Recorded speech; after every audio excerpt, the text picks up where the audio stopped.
Night falls over a perfect white mansion on a hill. Tourists take photos. The flags, the gift shop, the stories about the father of the nation.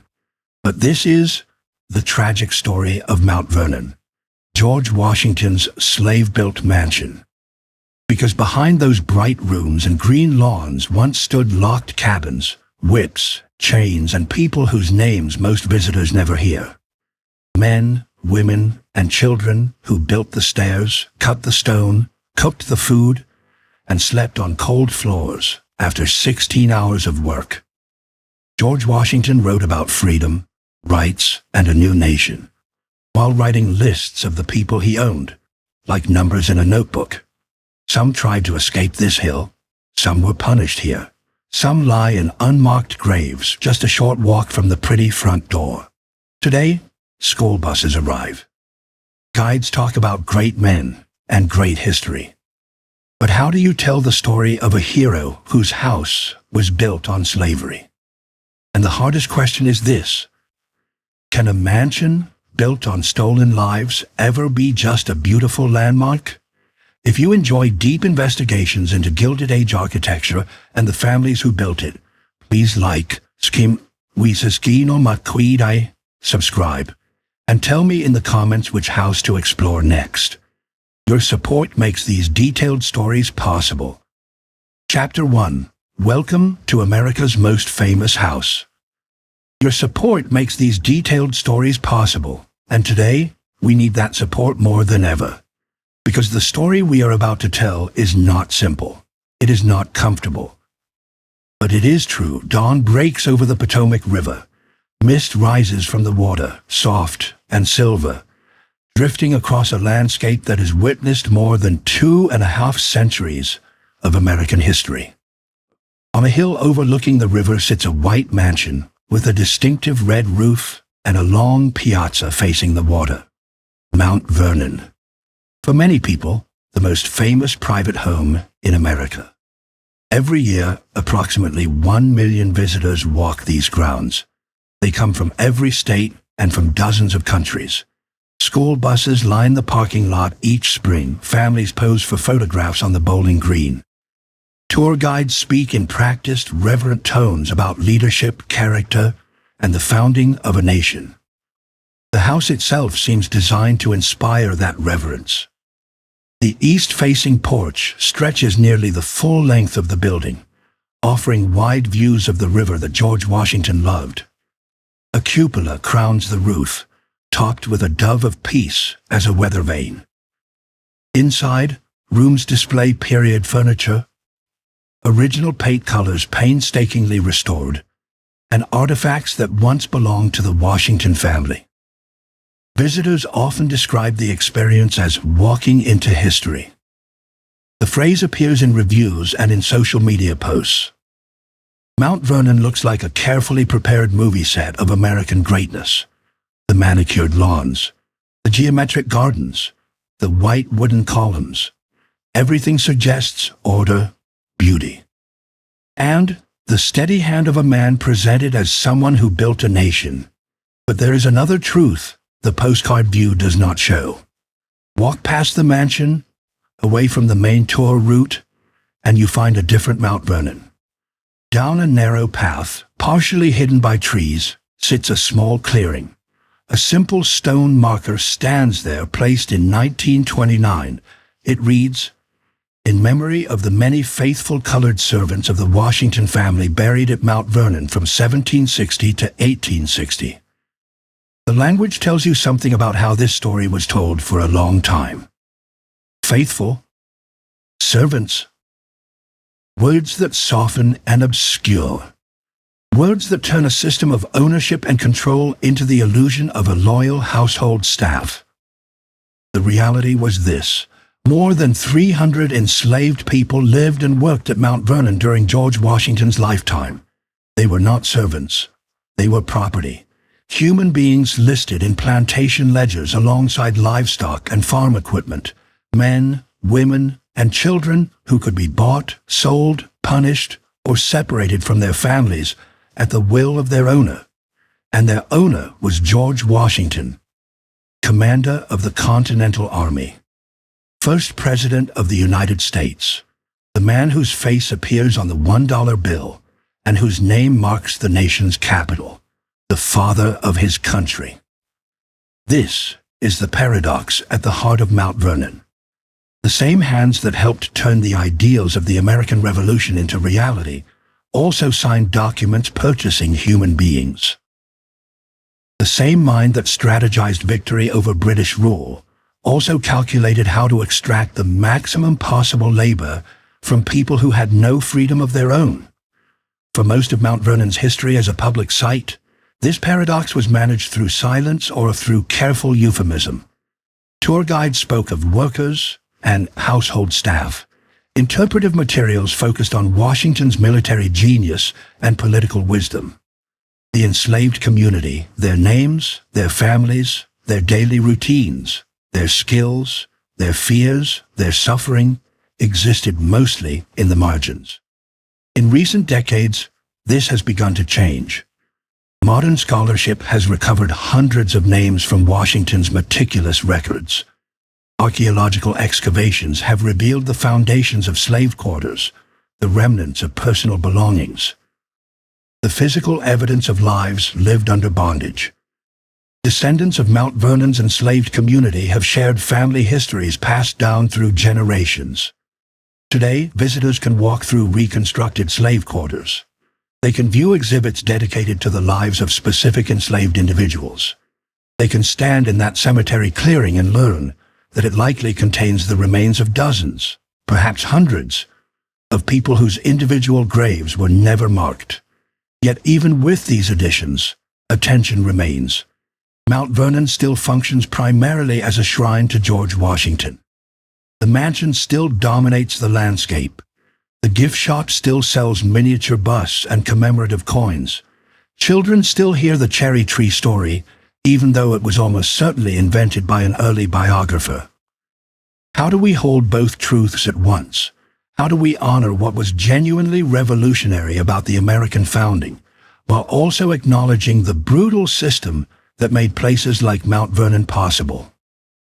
There is no tidy answer, but these are the questions this documentary will explore. We will walk through Mount Vernon not as tourists seeking simple inspiration, but as investigators seeking honest history.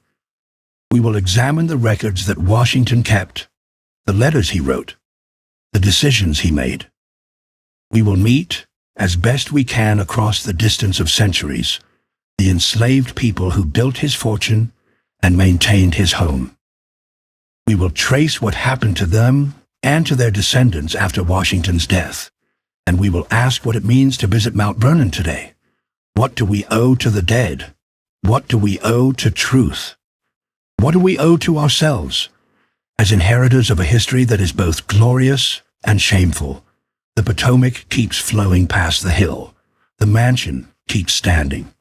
But the story it tells depends on who is speaking and on who is willing to listen. Let us begin. Chapter 2.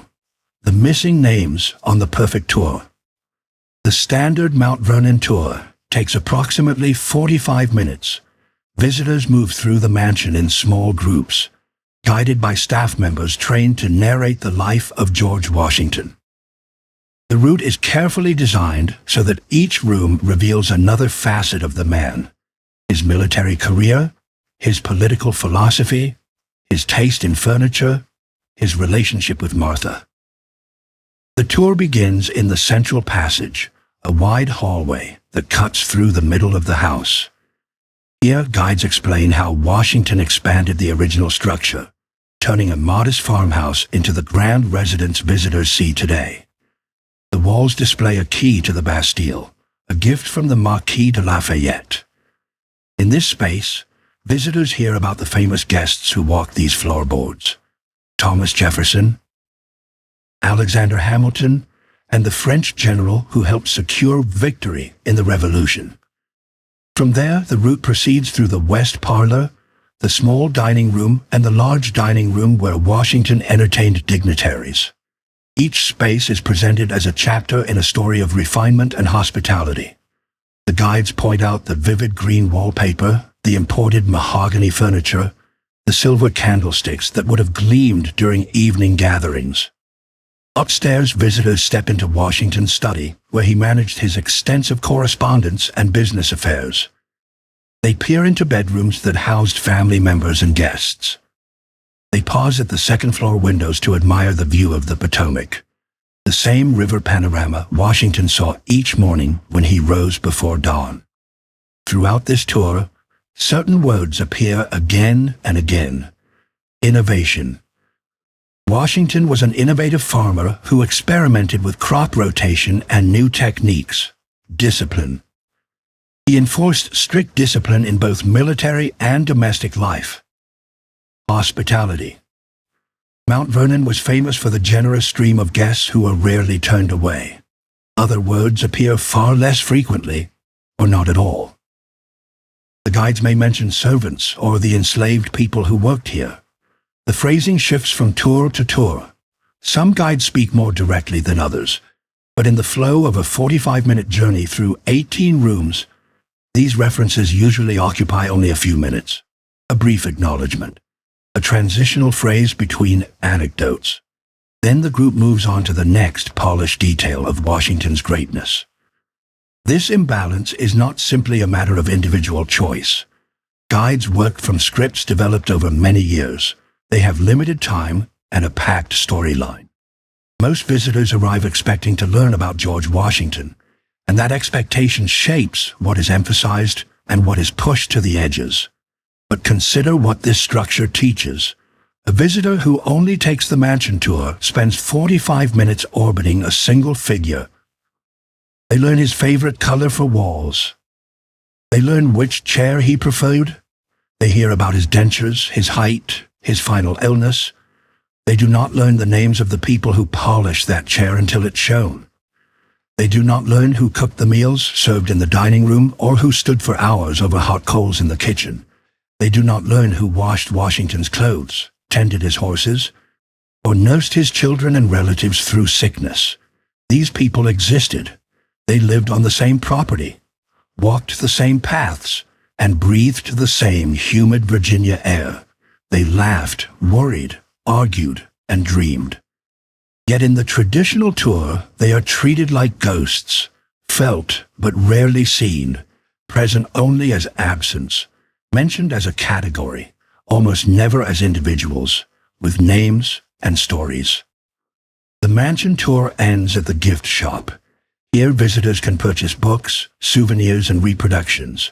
They can pick up a replica of Washington's sword or a tea towel printed with his image. They can buy children's books that retell his life in simple scenes and heroic moments. Very few of these items confront slavery directly. The gift shop, like the tour, offers a curated version of the past, one designed to inspire pride and comfort, not discomfort or moral unease. Yet Mount Vernon has changed. If you walk outside the mansion, past the outbuildings and gardens, you will eventually reach something the standard tour only briefly mentions, if at all: the slave quarters, or rather reconstructions of slave quarters. The original buildings deteriorated long ago. What stands now was built using archaeological evidence and historical records. Two small structures with low ceilings and narrow bunks, spaces where families of 8 or 10 people might have slept in an area smaller than Washington's private study. The contrast is intentional and impossible to miss once you see it. The mansion rises with high ceilings, tall windows, and formal symmetry. The quarters crouch low to the ground, dark and cramped, with barely enough space for bodies and belongings. Inside these reconstructed buildings, interpretive panels tell a different set of stories.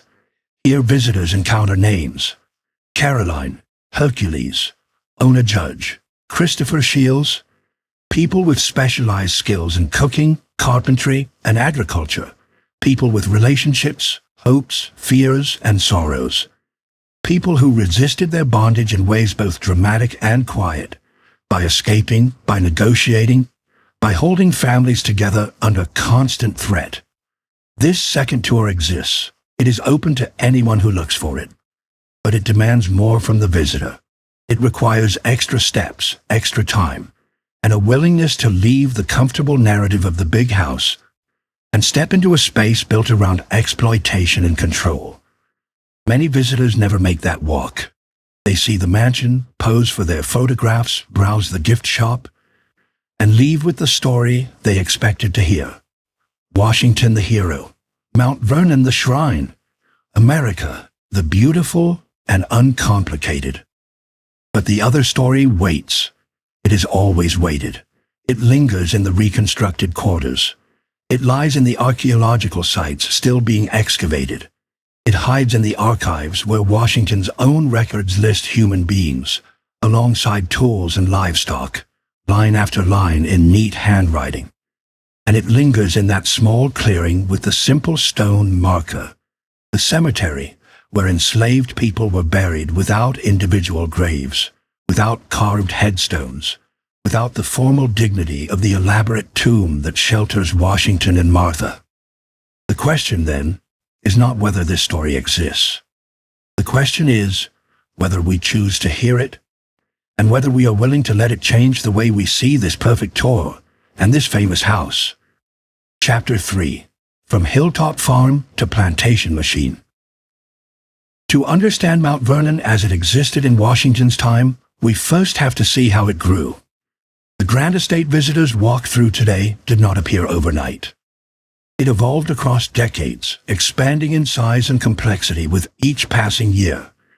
And with each expansion came a deeper entanglement with the institution of slavery. The land itself has a much longer history than any building on it. For thousands of years before European colonization, indigenous peoples lived along the Potomac River. The Piscataway and Doag nations knew these forests, fished these waters, hunted these hills. Their presence was pushed back and broken by disease, displacement, and violence as English settlers claimed the region in the 17th century. The property that would become Mount Vernon first entered the Washington family in 1674. George's great-grandfather, John Washington, received a land grant from the colonial government of Virginia. The family held on to this land for generations, even as it passed through various relatives before finally reaching George himself. When George Washington was born in 1732, the property belonged to his father, Augustine. The original house was modest by later standards, a simple 1.5-story structure with 4 rooms, a farmhouse suitable for a middling Virginia planter. Nothing in that early house suggested the future image of national greatness. Augustine Washington died when George was 11 years old. The property passed to George's older half-brother Lawrence, who renamed it Mount Vernon after a British admiral he admired. Lawrence expanded the house, adding a full second story.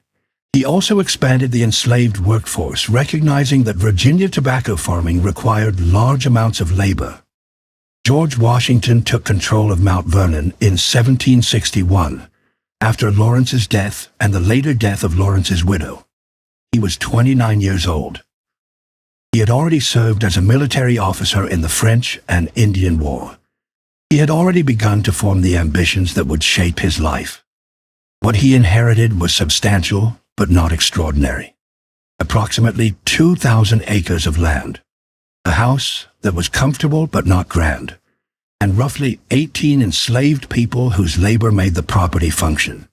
Within 3 decades, Washington would transform this inheritance beyond recognition. The numbers tell part of that story. By the time of Washington's death in 1799, Mount Vernon encompassed approximately 8,000 acres divided among 5 separate farms. The mansion had effectively doubled in size through 2 major expansions. The enslaved population had grown from 18 to more than 300 people. This growth was not random. It was planned. Washington approached plantation management with the same methodical attention he would later bring to military campaigns. He read agricultural treatises. He corresponded with farmers across the Atlantic world. He experimented with crop rotation, fertilization techniques, and new varieties of seeds. But every one of these innovations depended on a constant foundation: enslaved labor. Consider what it took to transform Mount Vernon from a modest farm into a showpiece estate. The house expansions alone required enormous effort. Trees had to be felled and milled into lumber. Clay had to be dug, formed into bricks, and fired in kilns. Stone had to be quarried and hauled. Lime had to be burned for mortar and plaster. Enslaved workers performed all of this labor. They cut the timber. They made the bricks. Some estimates suggest that Mount Vernon's enslaved brickmakers produced more than 1 million bricks during Washington's ownership.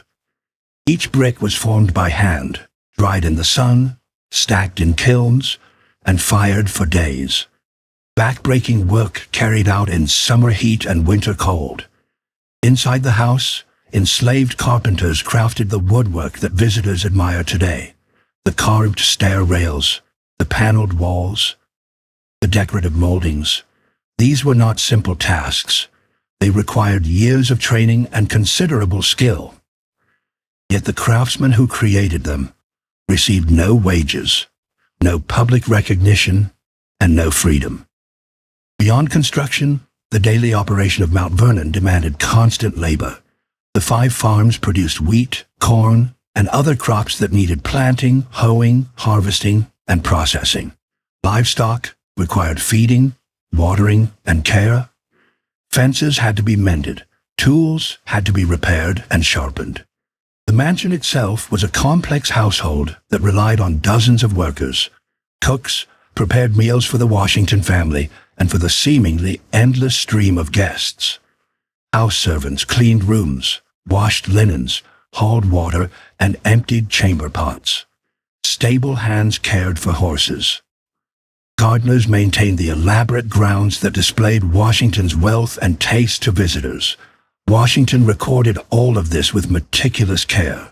His papers include work logs listing daily tasks assigned to enslaved workers. They include inventories that count human beings alongside cattle and sheep. They include correspondence discussing purchases and sales, as well as the punishment of those who resisted or fled. These records reveal a man who understood exactly what his wealth required. Washington knew the names of his enslaved workers. He knew their skills and their perceived weaknesses.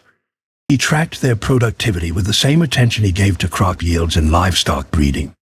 The transformation of Mount Vernon was, in this sense, a transformation built quite literally on human bodies. Every brick in the walls, every board in the floors, every meal served in the elegant dining room, all of it depended on people who had no say in the matter.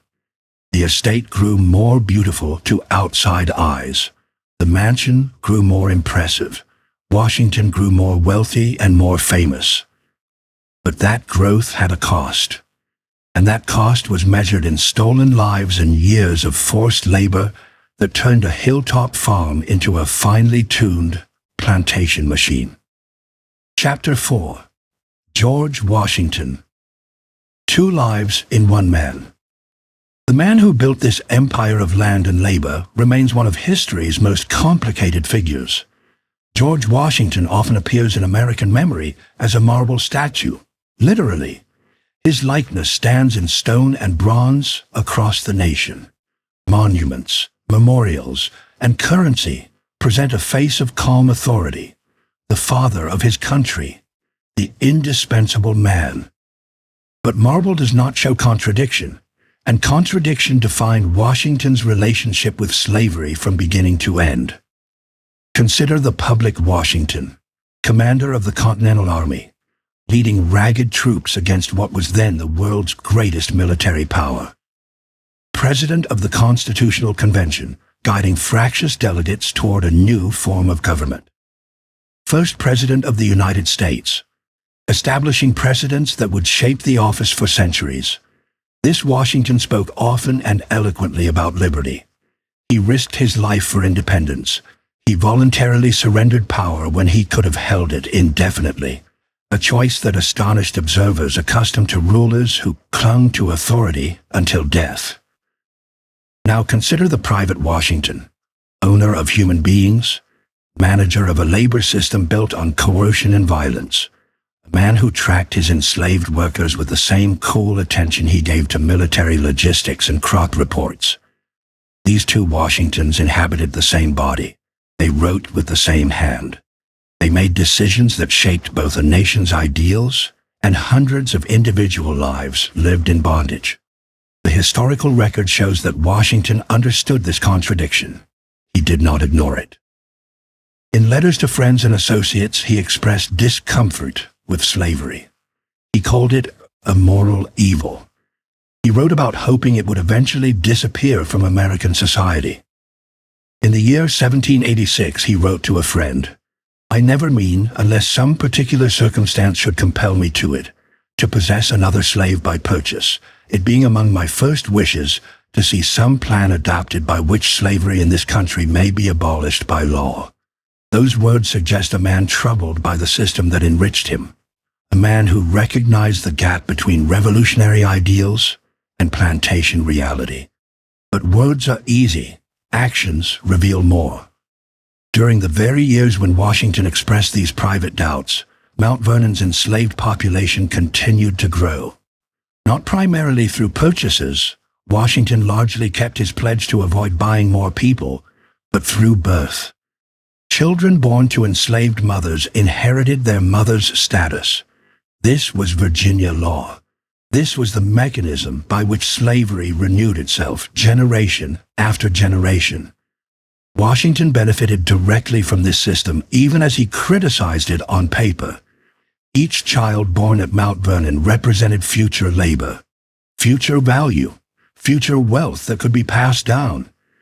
He also benefited from his marriage to Martha Custis, a wealthy widow who brought substantial property into their union.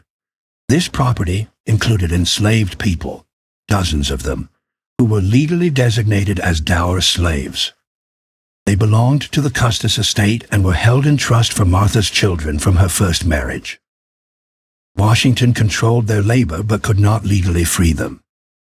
This legal complexity would later shape Washington's choices about emancipation in his will, but it does not explain how he treated enslaved people during his lifetime.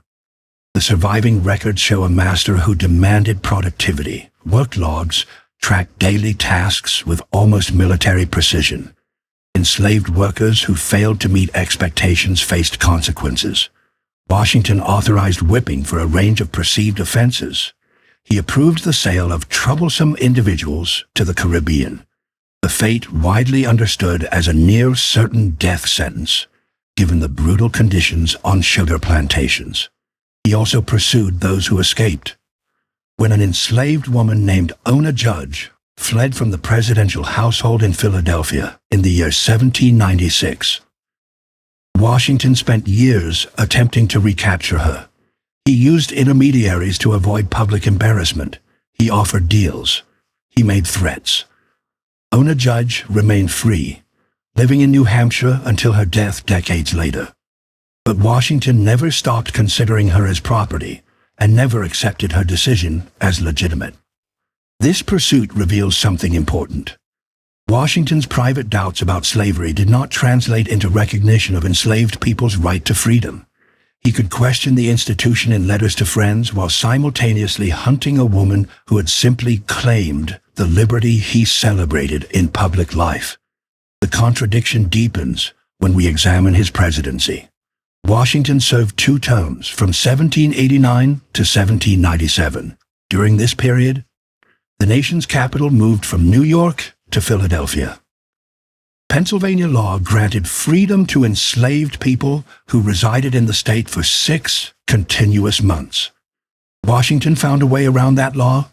He rotated his enslaved household workers back to Virginia before the 6-month deadline. This was deliberate. This was calculated. The man celebrated as the father of liberty personally ensured that the people who served him would never gain access to the freedom Pennsylvania law offered. He did this quietly. He instructed his secretary to manage the rotations under pretext that may deceive both them and the public. Deception in the service of bondage. From the man school children still learn could not tell a lie. The marble statue shows none of this. The monuments remember the general, the president, the founder. They do not remember the enslaved people he rotated through Philadelphia to keep them from claiming legal freedom. They do not remember Ona Judge, living in New Hampshire, carrying the memory of what she escaped. 2 lives in one man, both equally real, both equally part of the story we tell when we say the name George Washington. Chapter 5. One runaway changes the story. Ona Judge was not the only person who chose freedom over Mount Vernon. Throughout Washington's ownership, enslaved people pushed back against their bondage in ways both dramatic and quiet. Some ran, some sabotaged work, some simply refused to break under a system designed to crush the human spirit.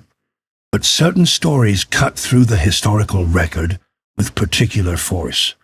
They crack open the polished narrative of the Founding Father and reveal the human beings living beneath his authority. Ona Judge is one such story. There are others.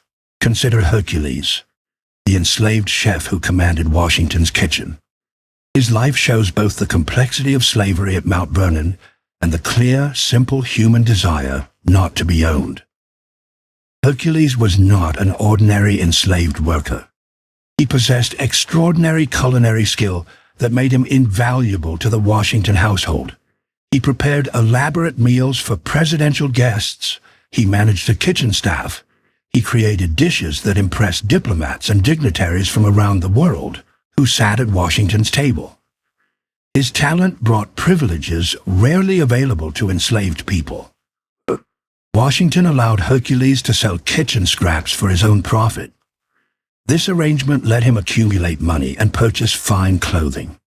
Visitors to Philadelphia described him as an elegant figure, walking city streets in silk waistcoats and polished shoes, a man who looked, from the outside, almost like a free gentleman. But privileges are not freedom. Hercules understood that difference perfectly. In the year 1797, as Washington prepared to leave the presidency and return permanently to Mount Vernon, Hercules disappeared. He escaped from the estate on the eve of Washington's birthday celebration. The timing was no accident. It felt like a deliberate choice, almost like a wordless message. Washington was furious. He launched efforts to recapture his prized chef, sending inquiries and seeking information. But Hercules was never found. Years later, one of Washington's step-granddaughters encountered Hercules' daughter, who remained enslaved at Mount Vernon. The young woman asked the girl if she missed her father. The response became famous. "Oh, sir, I am very glad," she reportedly said, "because he is free now." A child celebrating her father's escape, even though it meant she might never see him again. Even though she remained in bondage while he tasted liberty, those words carry weight across centuries. They make clear that enslaved people understood exactly what was being stolen from them. Not all resistance took the form of a daring escape under cover of night. The historical record hints at countless smaller acts of defiance, workers who slowed their pace when overseers looked away, tools that mysteriously broke, crops that somehow failed despite adequate care. Washington complained constantly about the productivity of his enslaved workforce. His letters are full of frustration at what he saw as laziness, stubbornness, and incompetence. He never seems to have fully considered a different explanation, that people forced to work without pay or choice might not share his enthusiasm for maximizing output on his estate. This quiet resistance was dangerous. Discovery meant punishment, whipping, extra labor, or worse. Yet it persisted because the alternative, complete submission to the system, was unbearable. Some enslaved people at Mount Vernon used the chaos of the American Revolution itself as a chance to seek freedom. When British forces offered liberty to enslaved people who escaped patriot owners and reached their lines, many took the risk. Washington lost several enslaved workers this way. He wrote of these losses as theft of his property, even as he commanded a war justified by the claim that all men possess natural rights. The runaways who reached British lines faced uncertain futures. Some died of disease in overcrowded camps. Some were re-enslaved when British promises turned out to be thin or temporary. Some eventually reached lasting freedom in Canada, Sierra Leone, or other places beyond American control. Their choices reveal clear thinking about the revolution's meaning. They heard the rhetoric of liberty. They understood that it applied to them as much as to any white colonist shouting about rights, and they acted on that understanding, even when the risks were enormous and the outcome was unclear. For those who remained trapped at Mount Vernon, community became a form of survival. Enslaved people formed families despite laws that refused to recognize their marriages. They built networks of mutual support across the 5 farms that made up Washington's estate. They developed spiritual practices that blended African traditions with Christianity, creating a faith that could hold both suffering and hope. On Sundays, their only day of partial rest, some walked miles to visit spouses or children living on different farms. These journeys were exhausting and ate up the few hours not spent in forced labor. But keeping family connections alive was worth any cost. It was a way of saying, we are more than the roles this system assigns us. The community also preserved memory. Stories passed from parents to children. Names of ancestors were repeated and remembered even when official records ignored them. Skills, songs, and knowledge traveled quietly from generation to generation. This preservation matters because the official archive is painfully incomplete. Washington's meticulous records document births, deaths, rations, and work assignments. They rarely capture inner lives. His ledgers record that a child was born. They do not record the mother's joy or fear. They record that a worker was whipped. They do not record the pain, the humiliation, or the anger.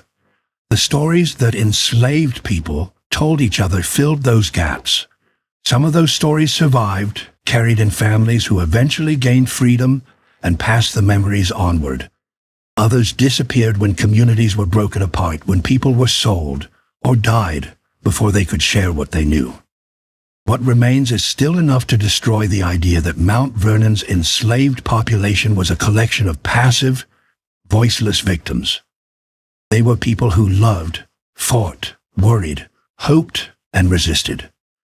People who understood their circumstances with painful clarity. People who made choices inside constraints most of us can barely imagine. Their resistance did not end slavery at Mount Vernon.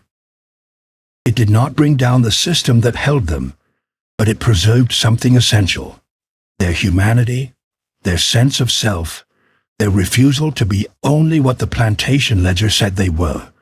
In a structure designed to deny that humanity, they kept it alive. Chapter 6.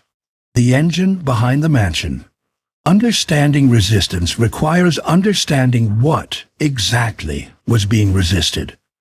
The daily reality of slavery at Mount Vernon was not just random cruelty, it was a system, a machine designed to squeeze the maximum possible labor out of human bodies.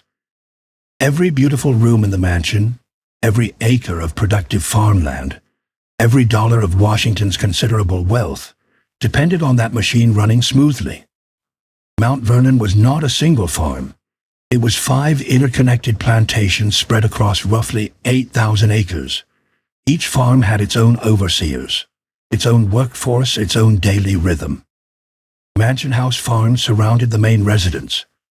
River Farm, Union Farm, Muddy Hole Farm, and Dogue Run Farm stretched out over the surrounding countryside like separate gears in one large engine. Washington managed this complex operation with almost military precision. He created clear chains of command. He established reporting structures. He demanded weekly reports from each overseer, detailing work completed, problems encountered, and productivity measured and evaluated. The enslaved workforce was divided by skill and function. Field workers formed the largest group, laboring in wheat and corn cultivation that had replaced tobacco as Mount Vernon's primary cash crops. Skilled artisans included blacksmiths, carpenters, coopers, and shoemakers. Domestic workers served in the mansion itself, cooking, cleaning, and attending to the Washington family's daily needs and to the endless stream of visitors. For an enslaved field worker, the day began before dawn. Overseers roused people from their quarters while darkness still covered the land. There was no gentle waking. There were bells, shouts, and the ever-present threat of punishment for being slow or late. Breakfast was brief and meager: cornmeal mush, perhaps a little salt fish. Enough calories to fuel hours of labor, but rarely enough to truly satisfy hunger. Washington calculated rations carefully, always balancing the cost of food against the level of productivity he expected. Work continued until darkness made it impossible to see. In summer, this meant 16 hours or more in the fields, planting, weeding, harvesting, hauling. The tasks shifted with the seasons, but the exhaustion remained constant. Enslaved workers received no wages. They received no real days off except Sundays and a few holidays recognized by the plantation. They received no choice in their assignments. They received no formal respect for their skill, their endurance, or their suffering. The mansion's domestic workers faced different, but equally demanding conditions. They rose early to light fires and prepare breakfast. They served meals, cleaned rooms, emptied chamber pots, and washed linens. They remained on call throughout the day, and often late into the night, responding to the needs of the household and its guests. When visitors came to Mount Vernon, and visitors came constantly, the workload multiplied. Washington's hospitality was famous, and he cultivated that reputation. Guests expected elaborate meals, comfortable accommodations, and attentive service. Enslaved workers provided all of this while remaining as invisible as possible, moving in and out of rooms without disturbing the polished illusion of effortless gentility. Caroline Branham worked in the mansion for years. She served Martha Washington directly, helping her dress, managing household tasks, and attending to daily needs. Caroline's labor was intimate and constant. She knew the family's private habits and conversations.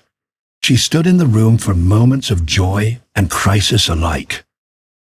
Yet she remained property, someone who could be sold or transferred whenever it suited the interests of others.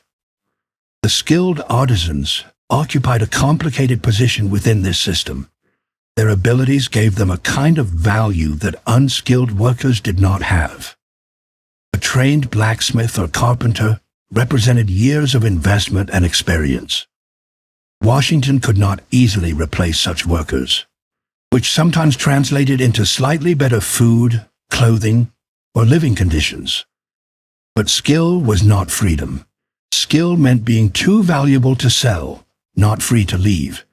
It meant being hired out to neighbors, generating extra income for Washington, while laboring far from one's own family and community. It meant knowing your talent enriched someone else while you remained in chains. The blacksmith shop at Mount Vernon produced tools, horseshoes, nails, and hardware essential to plantation operations. Enslaved blacksmiths worked in brutal heat, hammering iron for hours each day.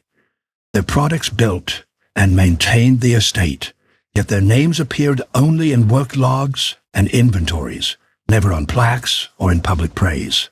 Similarly, enslaved carpenters constructed buildings, made furniture to and performed repairs throughout the property. The fine woodworking that visitors admire today required years of practice and precise skill. These craftsmen matched the abilities of any paid artisan in Virginia, yet they worked without compensation, without recognition, and without the freedom to offer their services on their own terms. Washington's records make clear how well he understood the economics of this system. He calculated the monetary value of each enslaved person. He tracked productivity and punished those he believed were falling short.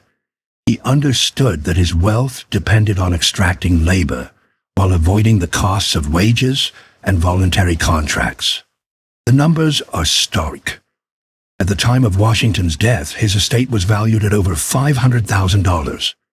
A substantial portion of that wealth consisted of enslaved human beings, itemized alongside land, livestock, and equipment. This was the engine behind the mansion, not some vague idea of innovation, not pure genius or the invisible hand of free markets. It was human trafficking and forced labor, organized, measured, and optimized over decades. The beautiful rooms tourists admire today were scrubbed and polished by people who could not leave. The elaborate meals served in the dining room were prepared by people who ate scraps. The manicured grounds were maintained by people who returned at night to cramped quarters with dirt floors and little privacy. Every comfort Washington enjoyed came at the cost of someone else's suffering. This is not a metaphor. It is accounting. His own records, line after line in his own handwriting, prove it. Chapter 7. Hands in the House. Crafting a perfect home. The mansion itself stands as physical evidence of this extraction. Every architectural detail that impresses modern visitors required enslaved hands to create. The elegance tourists admire is inseparable from the labor system that produced it. Washington expanded Mount Vernon twice during his ownership. The first expansion, completed in the early 1770s, added a full third story and extended the house southward. The second expansion, finished in the late 1770s, added the large two-story north wing and the iconic piazza overlooking the Potomac. These were not small projects. They turned a modest Virginia farmhouse into one of the most striking private residences in America, and they required years of intensive labor from dozens of enslaved workers. Consider the bricks alone. Mount Vernon's walls, chimneys, and outbuildings required hundreds of thousands of them. Washington established an on-site brick-making operation staffed entirely by enslaved workers. They dug clay from pits on the property, mixed it with water and sand, and pressed it into wooden molds, one brick at a time. Each brick then dried in the sun for days before firing. The kiln burned for nearly a week, needing constant attention to maintain the proper temperature. Workers loaded and unloaded the kilns in extreme heat, breathing smoke and ash.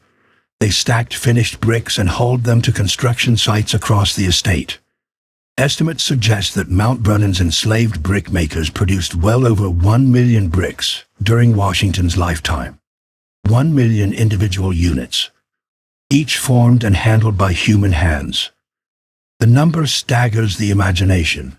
The labor behind it resists any comforting distance. The woodwork inside the mansion demanded equally intense effort. Washington wanted interiors that projected sophistication and taste. He imported architectural pattern books from England and chose designs meant to impress visitors. Then enslaved carpenters turned those drawings into reality. The main staircase features carved balusters and a mahogany handrail that sweeps elegantly between floors.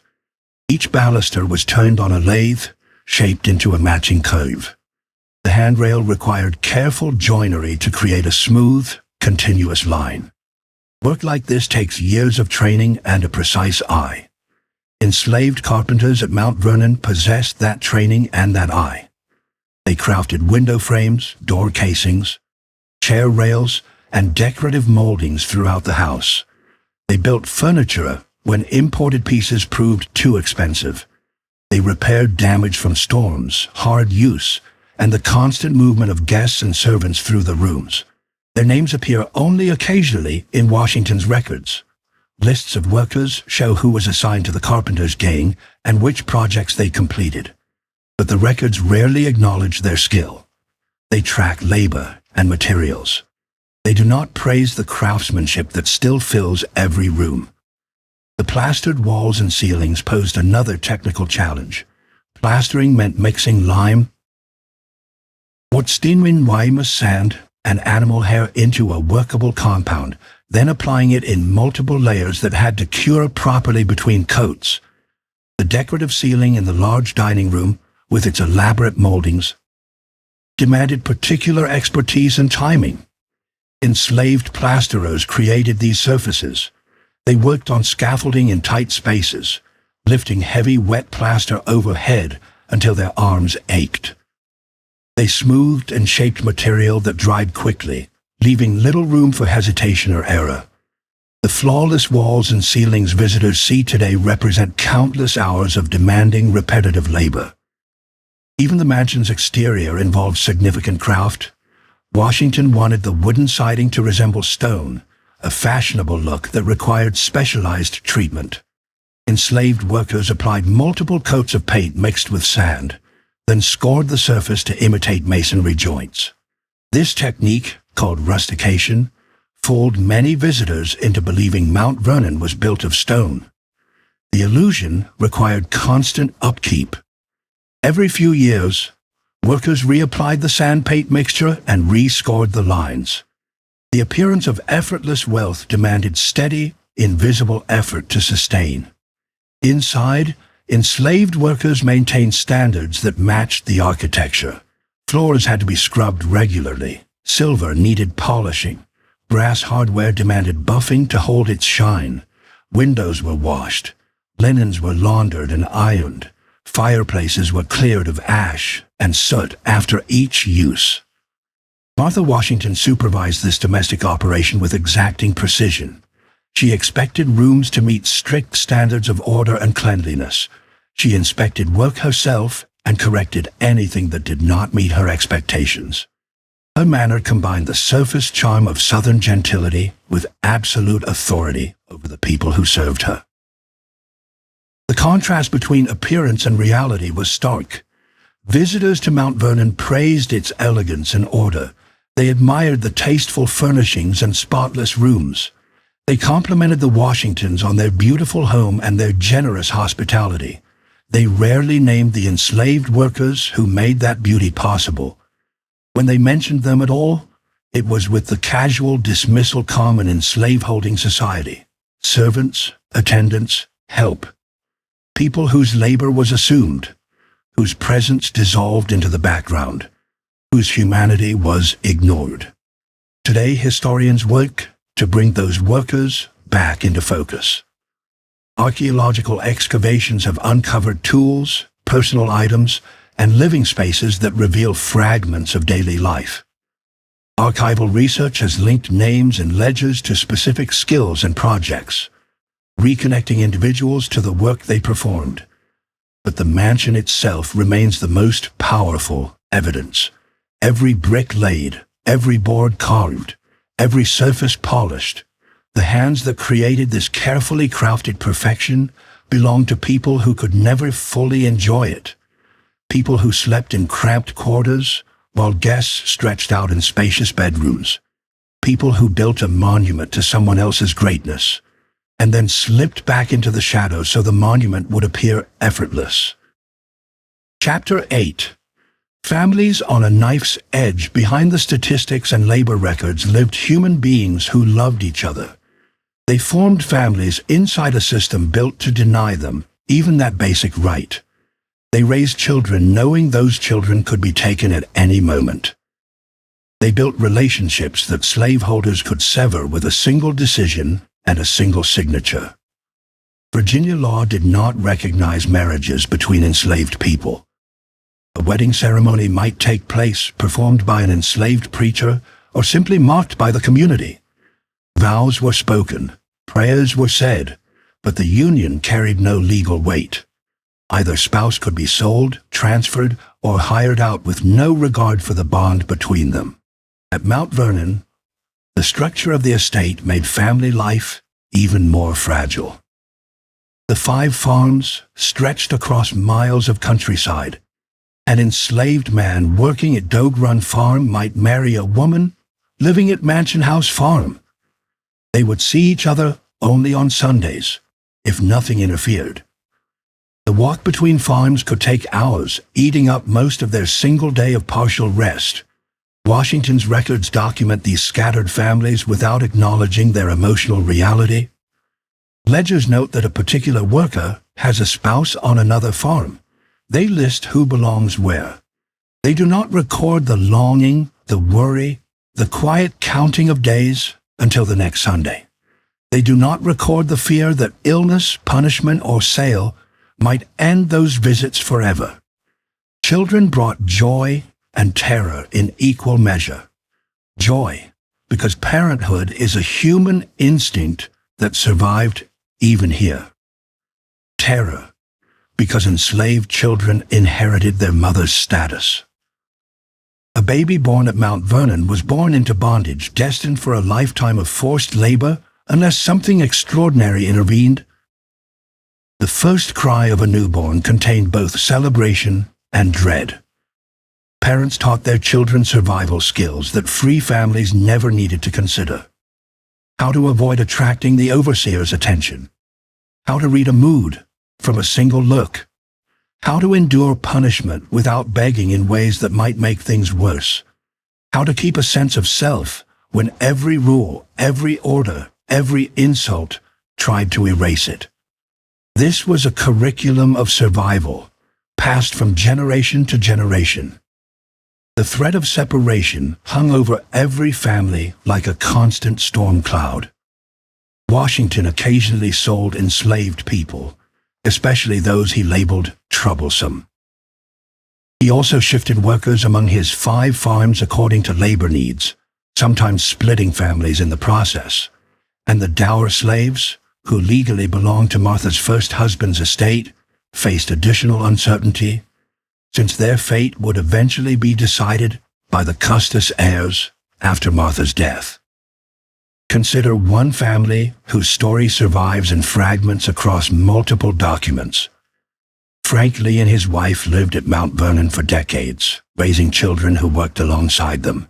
Frank served as a butler in the mansion, one of the most visible roles available to an enslaved man.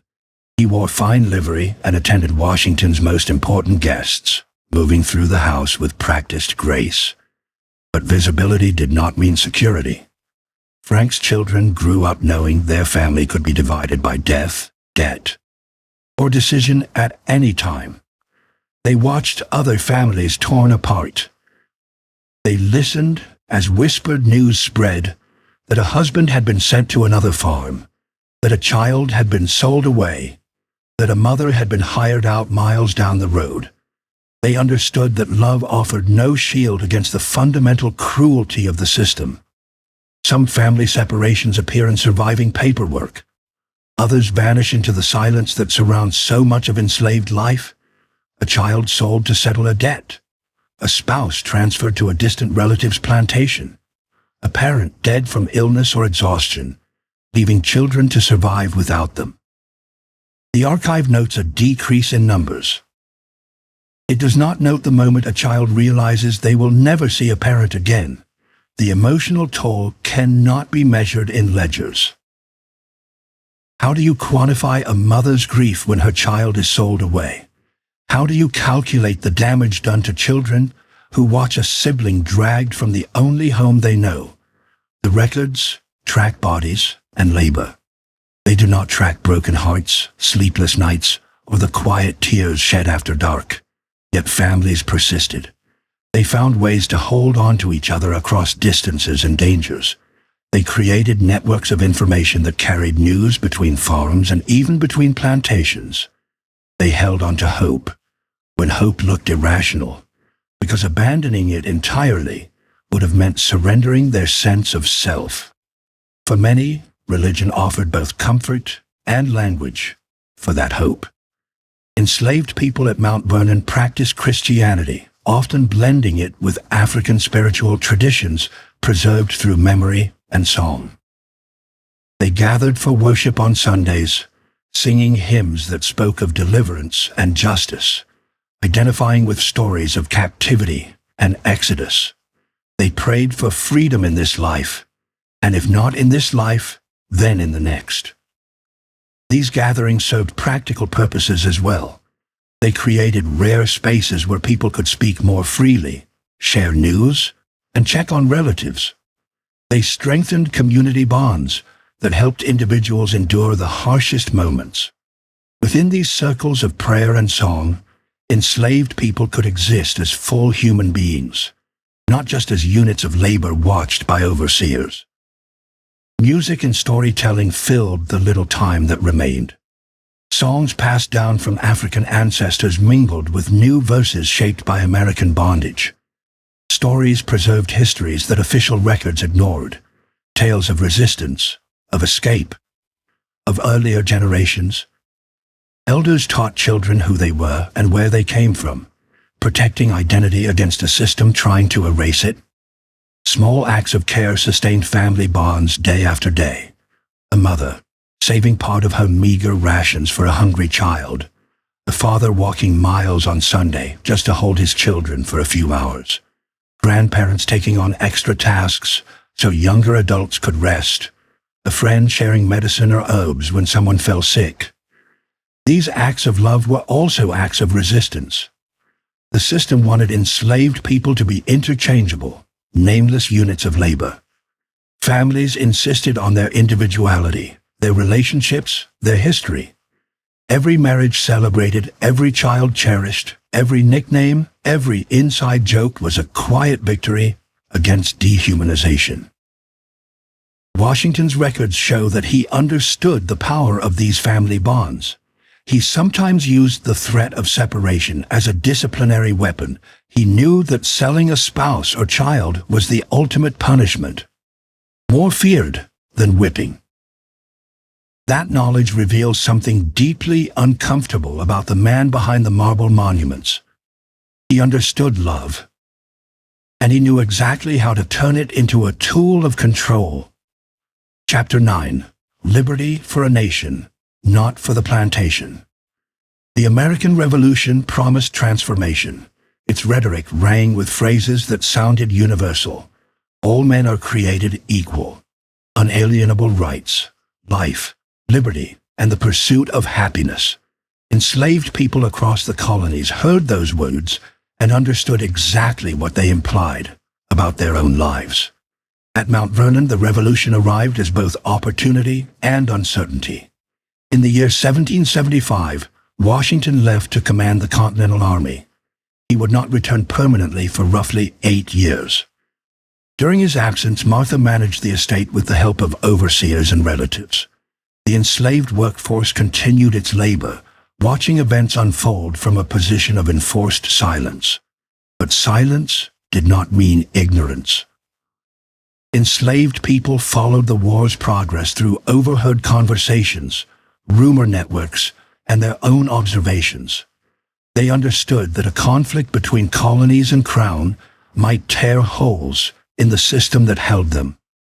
Through those holes, some might run. So they waited, listened, and watched for a chance. The British offered such a chance.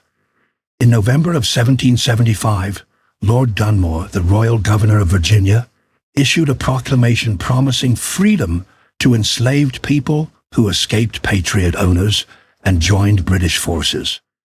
The offer was strategic, not compassionate. Britain wanted to destabilize the colonial economy and recruit labor and soldiers. But for people in chains, motives mattered less than the possibility of getting out of those chains. Thousands responded to Dunmore's proclamation and to similar British offers throughout the war. They fled plantations across the South, risking capture, disease, and death for even a slim possibility of liberty. Some reached British lines and found protection. Others were caught and dragged back, facing brutal punishment for daring to claim the freedom white patriots shouted about in speeches. Mount Vernon was not exempt from this tide. Historical records identify at least 17 enslaved people from the estate who escaped to British forces when enemy ships sailed up the Potomac in 1781. They boarded vessels that represented danger, but also the first real path toward freedom they had ever seen. They left behind the only home they had known, because that home had never been theirs. Their names appear in Washington's documents as property lost: Harry, Frederick, Gunnar, Daniel, Deborah, and several women and children. The entries express anger and frustration at the loss, tallying economic damage rather than acknowledging human courage. The paperwork reads like a farm report. The reality was a jailbreak. What happened to these escapees remains partly hidden by time. Some likely died from smallpox and other diseases that tore through British camps. Conditions for black loyalists, as they came to be called, were often grim. British promises did not always hold. Many freedom seekers were re-enslaved or abandoned once their military usefulness faded. Others survived and reached permanent freedom. After the British defeat, several thousand black loyalists evacuated with departing royal forces. They sailed to Nova Scotia, the Bahamas, Sierra Leone, and other places beyond American control. Some of Mount Vernon's escapees may have been among them, trying to build new lives on unfamiliar shores, carrying memories of the Potomac with them. Washington did not simply accept their departure. After the war, he pursued the return of his lost property. He sent agents to New York, where thousands of black loyalists gathered before evacuation. He pressed British commanders to honor treaty provisions calling for the return of American property. In these arguments, he did not pause to consider the irony. A hero of liberty demanding that people who had claimed their own freedom be forced back into bondage. For those who remained at Mount Vernon throughout the war, the revolution's outcome brought deep disappointment. The new nation Washington helped create did not extend its promises to them. The Constitution, drafted in 1787 with Washington presiding over the convention, protected slavery without ever using the word. The 3/5 compromise counted enslaved people as a fraction of a person for the purpose of congressional representation, boosting the political power of slaveholding states while denying those counted any voice at all. The Fugitive Slave Clause required free states to return escapees to their owners. The document that established American democracy also locked in the survival of American slavery. Washington returned to Mount Vernon in 1783 as the most celebrated man in the country. His military victory had secured independence. His voluntary resignation from command had demonstrated Republican virtue to the world. He looked, to many, like proof that the new nation lived up to its ideals. But the plantation he came home to had not changed. The same enslaved people who had worked the fields before the war were still working them after. The same families slept in the same cramped quarters. The same system of forced labor generated the same wealth for the same owner. If anything, Mount Vernon's enslaved population grew in the post-war years. Births outpaced deaths and escapes. By the time Washington became president in 1789, more than 300 enslaved people lived and worked on his estate. The nation he had liberated existed side by side with a plantation that remained firmly unfree. The contrast between public ideals and private reality could not have been sharper. The man who led a revolution in the name of liberty presided over one of Virginia's largest slave plantations. The man who refused to become a king exercised near absolute authority over hundreds of human beings who had no rights he was bound to respect. Some observers saw this clearly even then.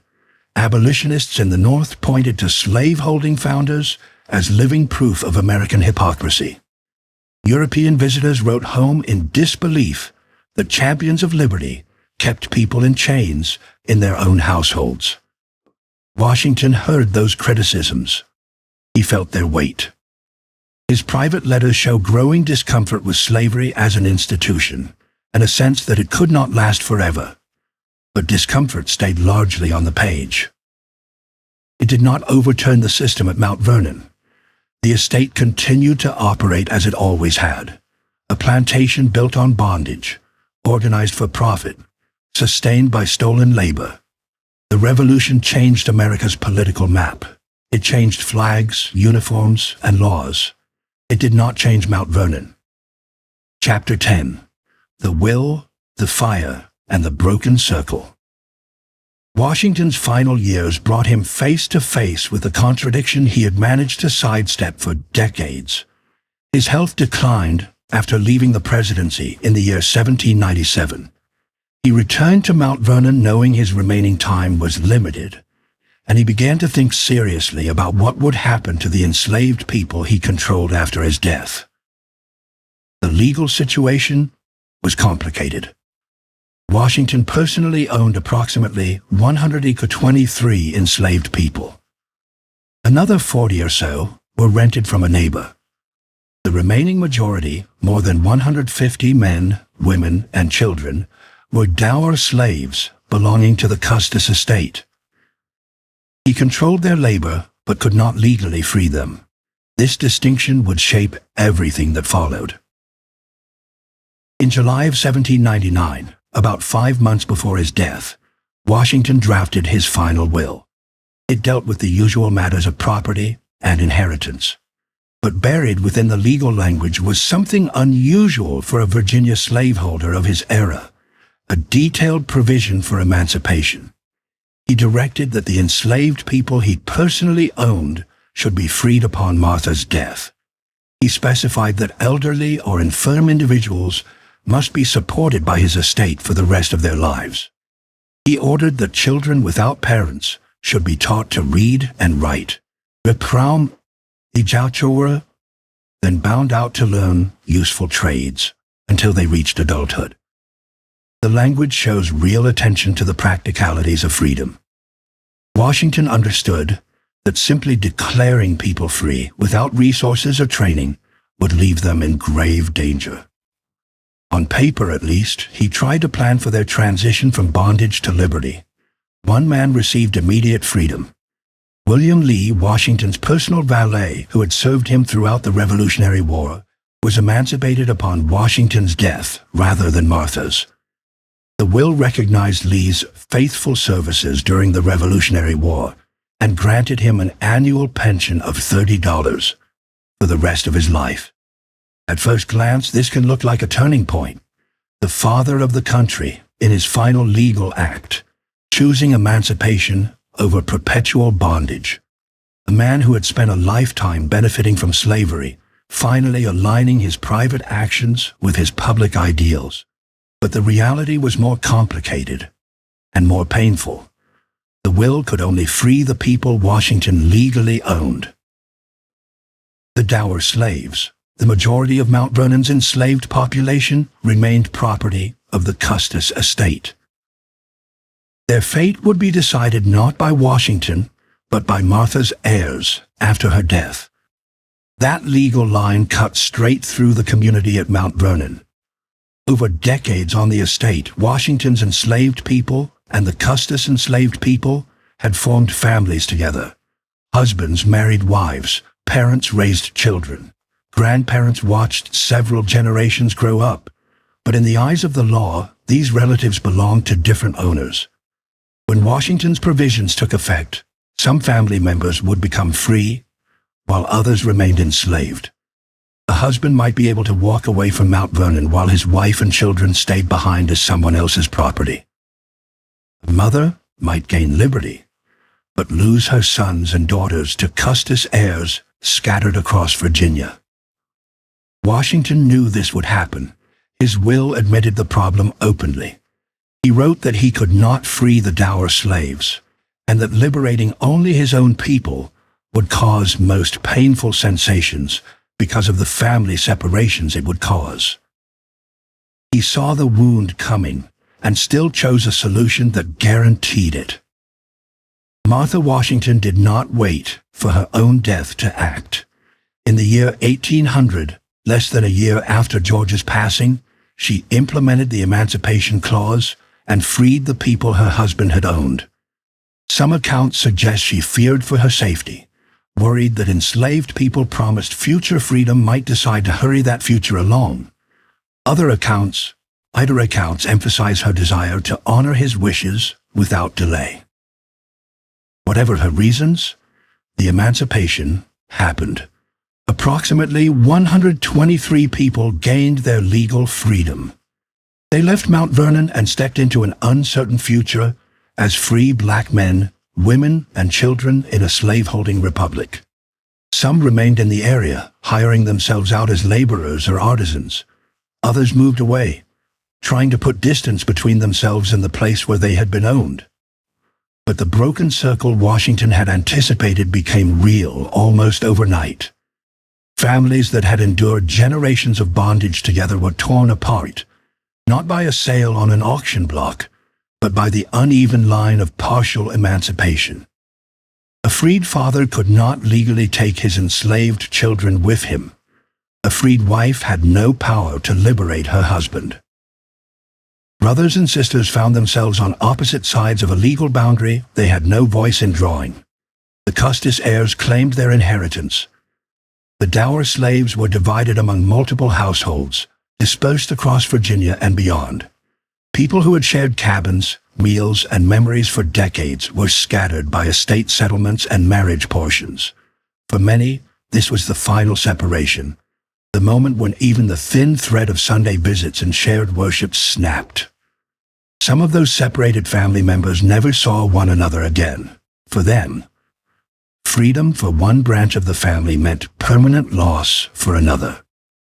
Washington's attempt to balance his conscience against the constraints of law produced exactly the outcome he had called most painful: liberty and devastation in the same stroke. The historical record allows us to trace pieces of this story. Researchers have followed some of the people freed in the year 1801, tracking their lives through census records, church registers, and scattered references in local documents. They have also followed Custis slaves through the white families who inherited them, watching as they were carried to new plantations or held in place until the Civil War. The two paths diverged sharply. The newly freed men and women and their descendants built lives as free black Americans, facing prejudice, legal discrimination, and constant danger, but possessing at least the basic legal fact of not being owned. The Custis descendants remained enslaved for roughly 6 more decades, living and dying inside a system Washington had only partially stepped away from. Washington's will did represent progress. It was one of the largest single acts of emancipation by a Virginia slaveholder in that era. It showed that even a man raised inside slavery, who had profited from it for a lifetime, could eventually choose a different course. But it also exposed the limits of individual conscience inside a deeply entrenched evil. Washington could not free people he did not legally own. He could not prevent families from being split apart by inheritance law. He could not repay decades of stolen labor or erase the pain his choices had caused. In the end, he did what he believed he could do. And history has to live with both halves of that truth: the step he took toward emancipation, and the vast harm that remained untouched when he put his pen down for the last time. Chapter 11. The House Without Its People. After Washington's death, Mount Vernon entered a long decline. The estate that had once symbolized American prosperity and leadership began to crumble. Without its founder's constant attention and deep pockets, the plantation that hundreds of enslaved people had built and sustained slowly began to fall apart. Martha Washington survived her husband by less than 3 years. She died in May of 1802, leaving the mansion and surrounding property to Bushrod Washington, George's nephew, and a justice of the Supreme Court. Bushrod inherited the house and the legend, but not the fortune required to keep either in perfect condition. The financial reality was stark. Mount Vernon had always been an expensive operation. Washington's meticulous management had kept it just barely productive enough to support itself. His death removed the driving force behind that fragile balance. Income declined while the costs of upkeep, repairs, labor, supplies remained the same or grew. Bushrod Washington faced choices that were difficult and, in many ways, impossible. He could not afford the full workforce needed to maintain the grounds and buildings as they had looked in George's time. He lacked his uncle's energy, connections, and appetite for agricultural experimentation. Year after year he watched as roofs leaked, fences sagged, and once precise gardens slipped out of order. At the same time, the enslaved community that had held the place together scattered in multiple directions. Those freed by Washington's will left to seek new lives beyond the plantation boundaries. The Custis Dower slaves were divided among Martha's grandchildren and sent to other estates across Virginia. The tight-knit community that had existed for decades dissolved. Families already strained by the partial emancipation found themselves pulled even further apart. Networks of mutual support, built over generations, broke under the pressure of inheritance and sale. The social world that had helped enslaved people survive their bondage at Mount Vernon simply ceased to exist. For those who remained on the property under Bushrod's ownership, conditions worsened as money ran short. Financial pressure translated into harsher treatment and hard decisions. Some enslaved people were sold to raise cash, their destinations unrecorded, their fates unknown. The relative stability that had characterized Washington's highly controlled management gave way to constant uncertainty and fear. Bushrod Washington died in 1829 and passed the estate to his nephew, John Augustin Washington. The decline continued. John Augustin faced the same structural problems: high costs, low income, and a famous house that demanded more than it could earn. The mansion leaked. Outbuildings sagged or collapsed. Gardens that had once showcased Washington's taste grew wild and unkempt. During these years, tourists began arriving in greater numbers, drawn by Washington's legend and the growing cult of national memory. They came expecting a shrine to American greatness. Instead, many found neglect. Visitors wrote of peeling paint, broken windows, sagging porches, and overgrown pathways. Some chipped off pieces of plaster or wood as souvenirs, literally breaking the house apart to carry a fragment of it home. The slave quarters fell into especially severe disrepair. These buildings had never been constructed to last for generations. Built of wood with minimal foundations and little investment, they required constant maintenance to remain even marginally habitable. Without that work, they rotted, collapsed, and disappeared. By the middle of the 19th century, the physical traces of the enslaved community were vanishing. The cabins where they had lived became piles of ruined timber. The vegetable gardens they had tended turned back to scrub and weeds. The paths they had worn into the ground faded, as no one walked them anymore. The cemetery suffered a similar and even more haunting neglect. The burial ground where generations of enslaved people had been laid to rest received no regular care. Wooden grave markers decayed and fell. The few stone markers that existed were swallowed by brush and shifting soil. Within a few decades, the precise locations of individual graves were lost. Only a general clearing hinted that this had once been sacred ground. This erasure was not purely accidental. American culture in the mid-19th century preferred a version of Washington unburdened by his slaveholding. The myth of the flawless father of his country left little space for the reality of the enslaved men, women, and children who had built his home and his wealth. As the physical evidence disappeared, the memory it might have anchored slipped away with it. In 1841, John Augustin Washington II inherited the estate and the same financial crisis. He appealed to both the federal government and the state of Virginia, offering to sell Mount Vernon as a public memorial. Neither accepted. The possibility that Washington's home might fall into total ruin or be sold off to private developers became brutally real. The enslaved people who remained on the estate during these decades left almost no written record of their experiences. The detailed documentation that George Washington had maintained ended with his death.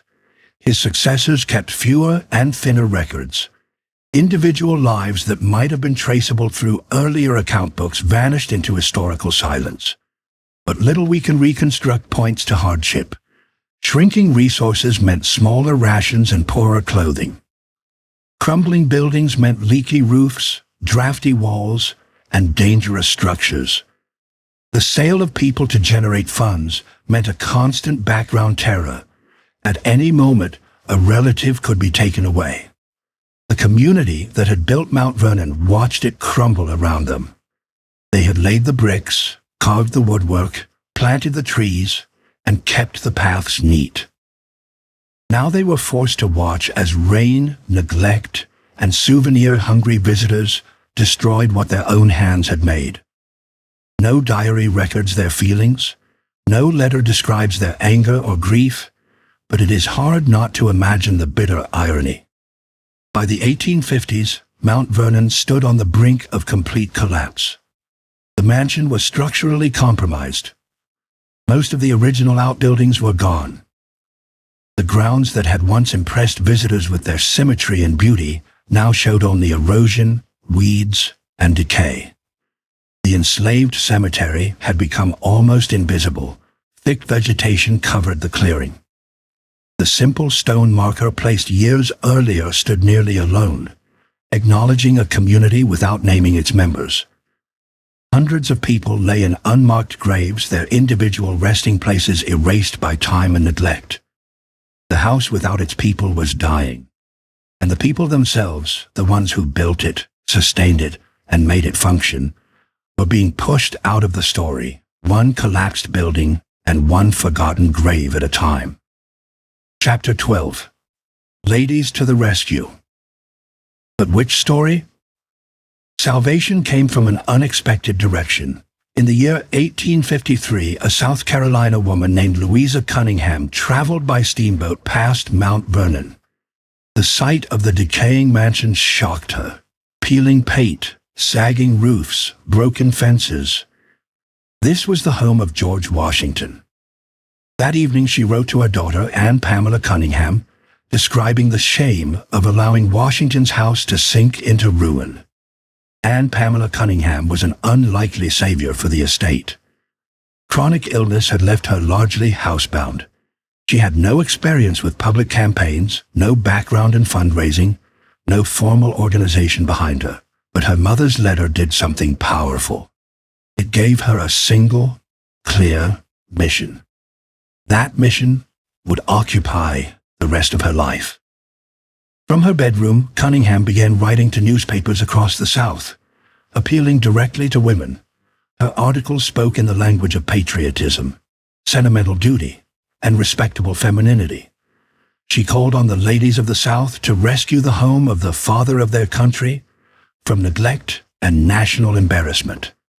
The house, she argued, was a sacred relic, and women had a special responsibility to protect it. The response was stronger than anyone expected. Women throughout the South, and soon across the entire country, sent money. They organized fairs, teas, raffles, and concerts. They sold small souvenirs. They persuaded husbands, brothers, and fathers to contribute. Out of Cunningham's sick-room letter writing, a national movement began to form. In the year 1856, Cunningham formally created the Mount Vernon Ladies Association. It became the first national historic preservation organization in the United States. Its single purpose was clear: buy Mount Vernon, restore it, and protect it forever. The model Cunningham invented: private citizens, especially women, raising funds to preserve historic sites, would shape preservation work for generations. Buying the house, however, proved far harder than dreaming of saving it. John Augustine Washington II, then owner of the estate, initially demanded $200,000, an enormous sum for the time. The Ladies Association had to try to raise that money during an economic downturn, one small donation and one fundraiser at a time. Negotiations dragged on for years. At last, in the year 1858, they reached an agreement. The Ladies Association would pay the full $200,000, with the final installment due in 1862. In return, they would receive the mansion and approximately 200 acres of surrounding land. The legal papers were signed. Control passed from the Washington family to the Women's Association. Mount Vernon, physically at least, was no longer in danger of vanishing. The timing was almost unbelievable. Less than 3 years later, the Civil War began. Mount Vernon stood in Virginia, now part of the Confederacy, but the Ladies' Association included members from both North and South. Cunningham declared the estate neutral ground, a shrine to Washington that must remain above the conflict, a symbol of national identity, even as the nation tore itself apart. Remarkably, both Union and Confederate forces respected this claim. Soldiers from both armies visited Mount Vernon during the war. They left their weapons at the gate, toured the house, and walked the grounds as unarmed visitors. The mansion survived a war that devastated much of Virginia's landscape, but saving the building raised a crucial question. What story would this preserved Mount Vernon tell? From the beginning, the Ladies' Association had to decide how to interpret the place. They had preserved a slaveholder's plantation in the middle of a conflict fought over slavery. They could not escape that fact. The question was whether they would confront it. Their answer, shaped by the racial politics of the 19th century and by their need to appeal to donors in both North and South, was largely to step around it. Early interpretation focused almost entirely on Washington's military heroism and political achievements. Guides described his character, his leadership, his self-sacrifice for the new nation. Slavery appeared, when it appeared at all, as a faint shadow at the edge of this bright portrait. Guides spoke of servants who worked in the house. They referred to workers who kept up the grounds. These words softened the reality of bondage into something almost voluntary. The harshness of forced labor vanished behind polite language. The enslaved community itself slid toward invisibility. The slave quarters, already collapsing before the Ladies' Association took over, were not rebuilt. No reconstructions rose where cabins had stood. The cemetery where enslaved people were buried remained overgrown and largely ignored. The names of the men, women, and children who had built and maintained Mount Vernon went unspoken on official tours. This was not simply a Mount Vernon problem. It reflected wider American attitudes. In the decades after the Civil War, the lost cause myth spread across the South, romanticizing the antebellum era and downplaying slavery's brutality. At the same time, the country as a whole embraced a story of national reunion that glossed over the conflicts that had caused the war. Historic sites across the United States told similarly sanitized stories. At Mount Vernon, the sanding down of history was especially thorough. Washington's status as a slaveholder was not completely erased, but it was pushed into the background. Visitors heard about his greatness without being asked to look closely at the system that supported it. The mansion shone, restored and carefully maintained, while the history of those who scrubbed its floors and cooked its meals faded almost completely from view. Yet some traces of the enslaved community could not be entirely erased. The cemetery still existed, even if it was choked with vegetation. In the year 1929, the Ladies' Association finally placed a stone marker there that read, "In memory of the many faithful colored servants of the Washington family." The wording itself tells a story. Faithful, a word suggesting loyalty and choice, rather than captivity and coercion. Colored servants, a phrase that avoids the word enslaved and blurs the reality of ownership into a vague idea of employment. The marker acknowledged that people had lived and died there, but it disguised the nature of their relationship to Washington. For decades, that single stone in an overgrown section of the grounds was the main official recognition of the enslaved community at Mount Vernon. No list of names, no individual biographies, no clear statement that the entire estate had been built and run by people who never had the option to leave. The Ladies' Association did succeed brilliantly at their core mission. They prevented Washington's home from collapsing or being carved into private lots. They created a powerful model for private historic preservation that still shapes the field. They kept the estate intact through wars, economic crises, and changing tourist tastes. But in doing so, they also made choices about memory. They chose which parts of Mount Vernon's story to highlight and which parts to keep in the shadows. They built a version of Mount Vernon that celebrated one man as a national icon, while almost entirely forgetting the hundreds of people whose labor had sustained his world. Those choices were not destiny. They were decisions made by specific people, in specific cultural and political conditions. And like any decisions, they can be revisited, questioned, and changed, if we are willing to tell the whole story of the house they saved. Chapter 13. The Cemetery Speaks. Change came slowly to Mount Vernon's story. For most of the 20th century, the official narrative stayed centered on Washington the hero. Tours, plaques, and pamphlets revolved around his character and achievements. The enslaved community appeared only at the edges, mentioned briefly, if at all. But over time, pressure for a more complete and honest narrative began to build. The civil rights movement of the 1950s and 1960s transformed how Americans talked about race and history. Activists demanded recognition of Black contributions to the nation's story. Scholars began uncovering histories that had been ignored, distorted, or buried. The comfortable myths that had shaped public memory for generations came under increasing scrutiny. Historic sites felt this shift directly.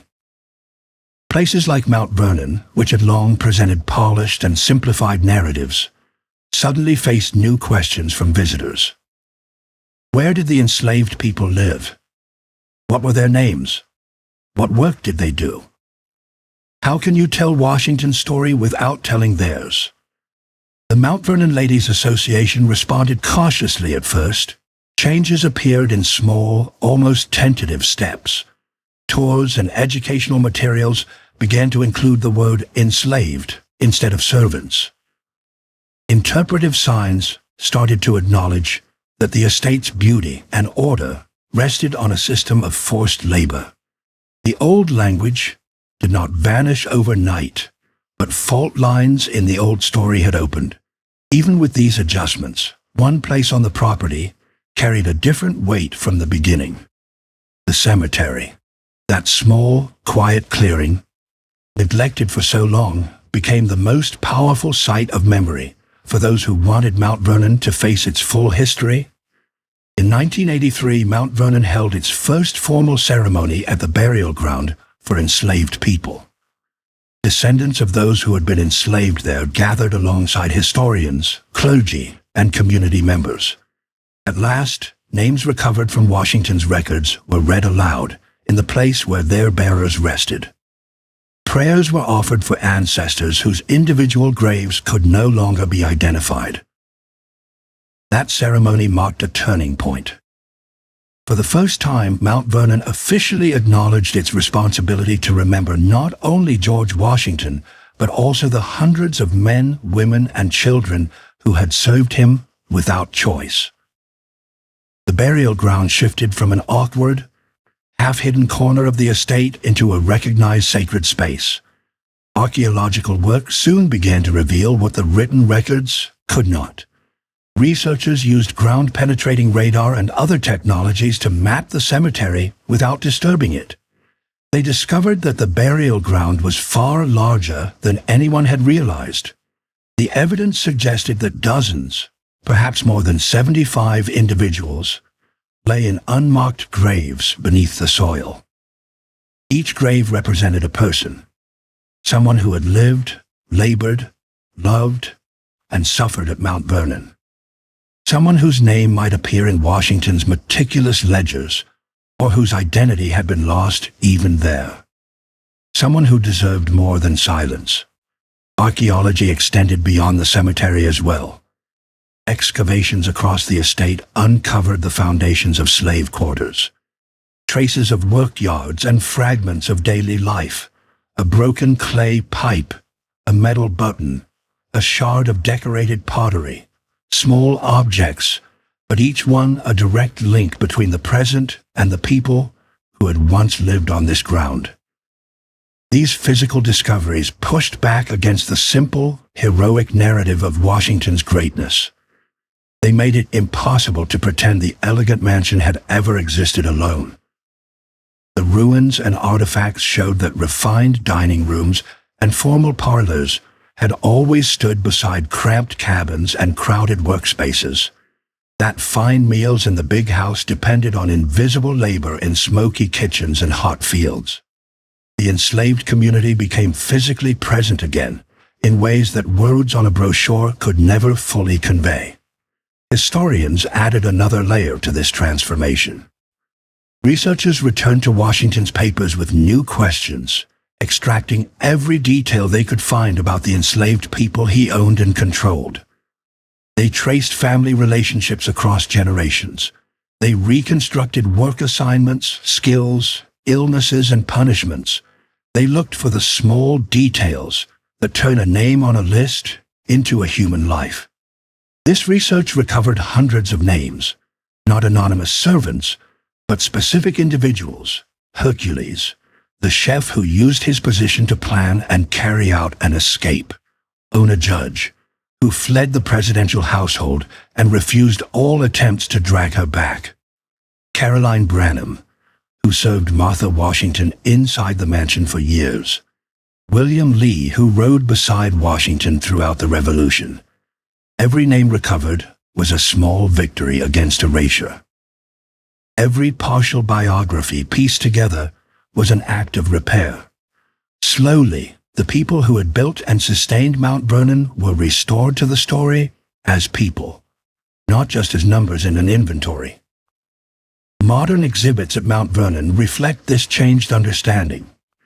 The slave quarters have been reconstructed using archaeological evidence and historical records. Visitors can step into the cramped interior spaces where families of 8 or 10 people slept, cooked, and tried to carve out private moments. The contrast between these tight quarters and the mansion's high-ceilinged rooms is no longer hidden. It is the point. Interpretive panels throughout the grounds now tell the stories of specific enslaved individuals. Videos feature historians and descendants speaking directly about what life under bondage was like here. Interactive databases allow visitors to search for names and see what the records reveal about the lives of those who worked on the estate. The cemetery itself has been permanently changed. A memorial, designed by architecture students and installed in 1983, now stands at the site. The area is maintained with care, paths cleared, vegetation controlled, signage in place. It is no longer an overgrown embarrassment, but a place of honor and reflection. Annual commemorations bring descendants, staff, and visitors together to remember those buried there. Yet gaps remain, and always will. Many graves cannot be matched to specific individuals. Many names in Washington's records cannot be connected to precise burial places. For some, even a full name and a few notes in a ledger are all that survive. The violence of slavery included the violence of erasing identities, and no amount of research can fully reverse that. What matters now is the effort and the direction of the story. Mount Vernon today acknowledges that its history is not just the tale of a single celebrated founder. It is also the history of hundreds of enslaved people whose labor made his success possible. The site recognizes that telling Washington's story honestly means telling theirs alongside his. The cemetery speaks for those who were silenced in their own time. It insists that we remember not only greatness, but the cost of that greatness. It refuses to let the comforting version of the American founding float free of the uncomfortable truths beneath it. And year after year, more descendants come. More names are read aloud. More people stand in that clearing and offer prayers, silence, or simple presence for the dead who built this place and received so little recognition in return. Chapter 14. Lives bound together. The work of recovery continues today. Mount Vernon now devotes serious time, money, and staff to researching, documenting, and presenting the lives of its enslaved community. What once appeared as a brief footnote has become a central part of the estate's mission. The shift reflects not only academic progress, but also a slow moral reckoning with what this place was. The Lives Bound Together initiative, launched in the year 2016, stands at the center of this effort. The program focuses on telling the stories of the enslaved people who lived and worked at Mount Vernon. It brings together historians, archaeologists, genealogists, and descendants, weaving their work into a fuller picture of the estate's past.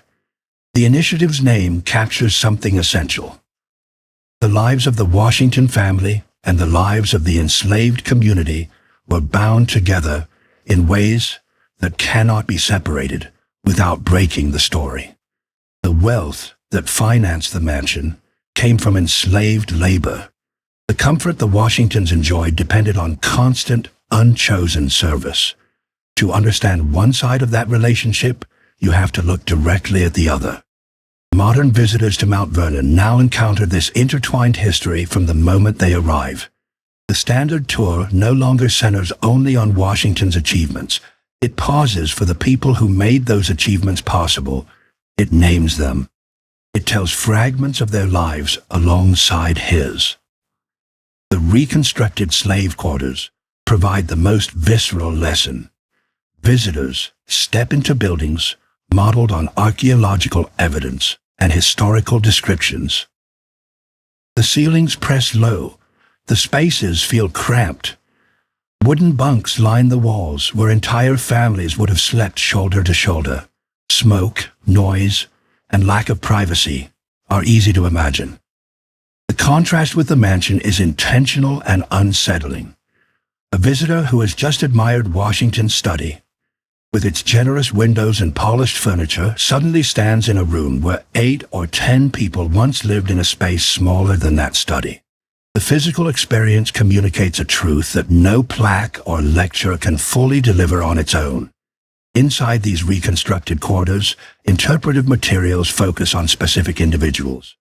Panels and audio guides describe daily routines, family ties, skills, punishments, and small acts of resistance.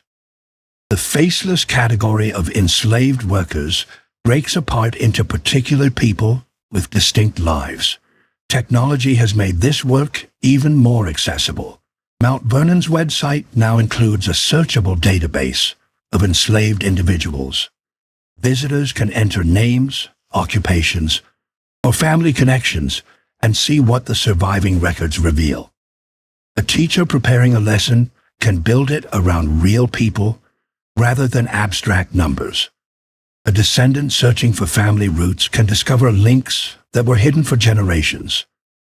The database currently holds information on more than 500 individuals who were enslaved at Mount Vernon at different times. Each entry represents hours of archival work, comparing lists, letters, account books, and legal documents to build even a partial biography.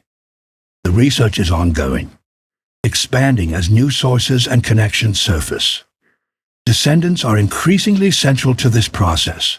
People whose ancestors were enslaved at Mount Vernon have come forward with family stories, photographs, and oral traditions passed down through generations. Their contributions fill gaps that no ledger or inventory can ever address. These descendants give the history a different kind of weight. When a woman stands in the reconstructed quarters and says that her great-great-grandmother lived in a space like this, the past stops feeling distant. When a man reads his ancestor's name during a ceremony at the cemetery, the voice of history comes through a living person, not just a textbook. Mount Vernon has not waited passively for these connections. Genealogical research has helped identify descendants scattered across the country. The estate has hosted reunions, bringing together families whose branches were split by slavery and everything that followed. At some of these gatherings, relatives meet for the first time, reconnecting lines that were severed more than a century ago. These reunions are both joyful and mournful.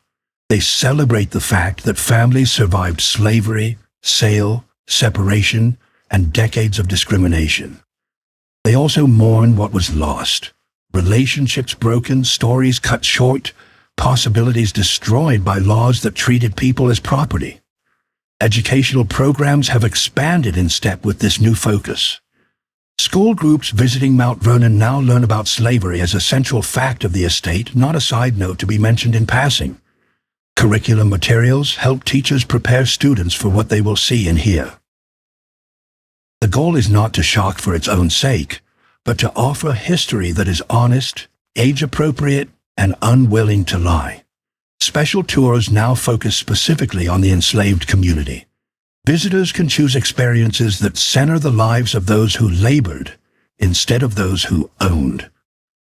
These tours follow different routes across the property, highlighting quarters, workspaces, and the cemetery instead of only mansion rooms and formal gardens. These changes have not come without resistance.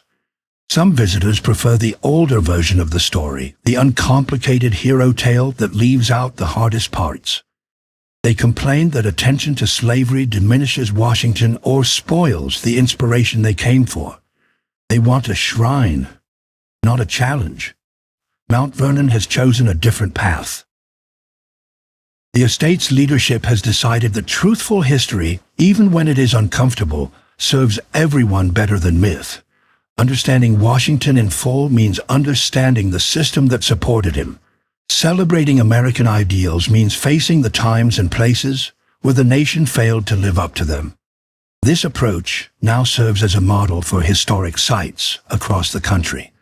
It shows that preservation and truth-telling do not have to be enemies. It proves that visitors can handle complexity, that many of them are hungry for it. They do not need a perfect founder. They need a real past. The work is still unfinished. New documents emerge. New descendants come forward. New ways of telling these stories are tested and refined. Mount Vernon today is not a final verdict, but an ongoing conversation. A conversation between past and present, between Washington and the people he owned, between the comforting myths we inherit and the harder truths we have to choose to see. Chapter 15. What it means to visit Mount Vernon. Evening light falls across the Potomac. The river moves on as it has for thousands of years, indifferent to the human dramas that have played out on its banks. The mansion glows against the darkening sky, its white walls catching the last rays of the sun.